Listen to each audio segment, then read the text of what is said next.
বর্ষার সিজনে দুর্ভোগের আর এক নাম বাংলাদেশের একমাত্র বৃহত্তর দ্বীপ জেলার ভোলা ইলিশা ফেরিঘাট।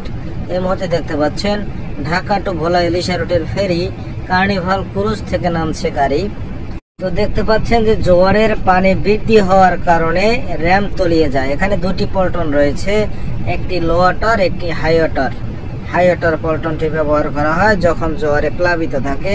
এই মুহূর্তে দেখতে পাচ্ছেন হাই ওয়াটার পল্টনও প্রায় পানি ছই ছই। এখান থেকে যে গাড়িগুলি নামতেছে মধুচৌধুরীহাট লক্ষ্মীপুর থেকে এসেছে এই ফেরি।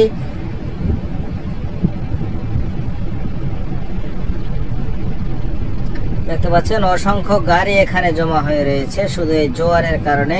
শুধুমাত্র একটি পল্টন ব্যবহার করা হচ্ছে এবং ইমার্জেন্সি ভাবে এই গাড়িগুলি নামতেছে।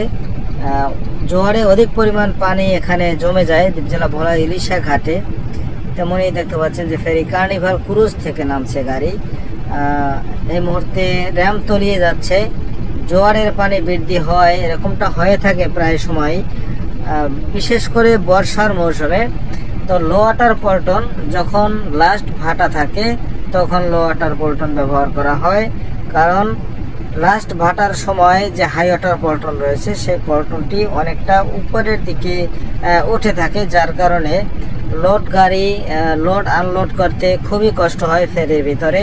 তো যার কারণে দুটি পল্টন এখানে রাখা হয়েছে, হাই ওয়াটার পল্টন এবং লো ওয়াটার পল্টন। মূলত জোয়ার ভাটা দুই হিসেব করেই মূলত লো ওয়াটার এবং হাই ওয়াটার পল্টন ব্যবস্থা করা হয়েছে। এই মুহূর্তে যে গাড়িটি নামতেছে এটি হচ্ছে ধান কাটার মেশিন। দ্বীপ জেলা ভোলায় অনেক ধান কাটার মেশিন আনা নেওয়া হয়, বিশেষ করে ফেরি কার্নিভাল ক্রুজে তো দেখেই প্রায় সময় গাড়িতে করে এরকমের ধান কাটা মেশিন আনা নেওয়া হয়।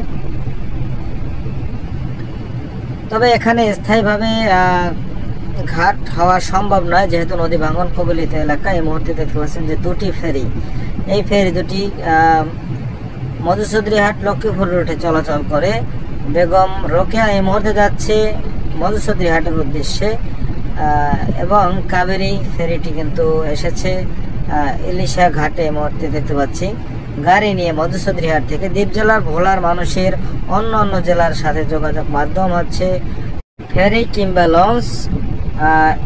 যাতায়াতের একমাত্র মাধ্যম হচ্ছে এই দুটি বাহন। তো জোয়ারের পানিতে এই মুহূর্তে থই থই মেঘনা নদী। দেখতে পাচ্ছেন এই গাড়িটি কিন্তু ব্যাগে নামতেছে।